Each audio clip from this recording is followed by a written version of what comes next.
5 reasons why you should never buy a vehicle with an oil leak. In at number 5. Because it will leave oil stains all over your drive, and if you have a building inspection come for your rental, they could charge you hundreds if not thousands to clean it up, and that really will take the joy out of that new vehicle that you've just got. Alright, in at number 4. A lot of people assume that the genie is crying light is actually telling them that the oil is low. But it's actually really telling you that the engine has lost oil pressure, possibly because it's low on oil. However, oil isn't just in the engine, it can be in the axles, in the transmissions, and in the steering.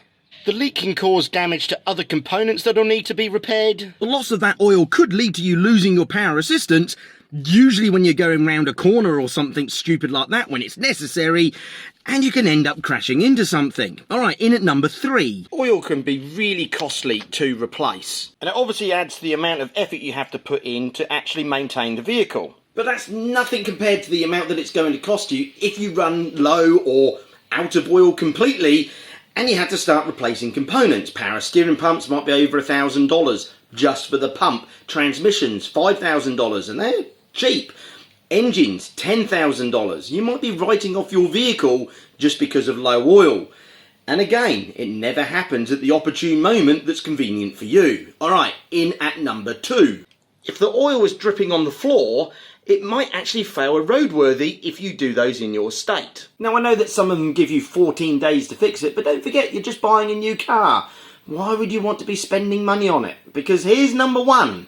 You may not know how much it's going to cost. And this one's going to get all mechanics shouting at me in the comments because you all think it's going to be a 15-cent O-ring behind a component with basically 3 bolts and maybe a couple of plugs. But in actual reality, it's a $250 seal inside of the transmission, behind the clutch, and the ridiculously priced flywheel. And then when you've got to it, you need a special $500 tool just to put the seal on. You know, because it's a Volkswagen.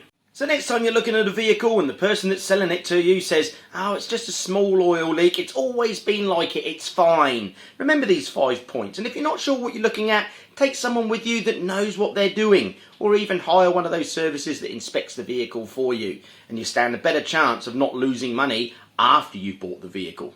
And if you hit the heart, the like, subscribe, or whatever button it is, I'll be able to do more videos like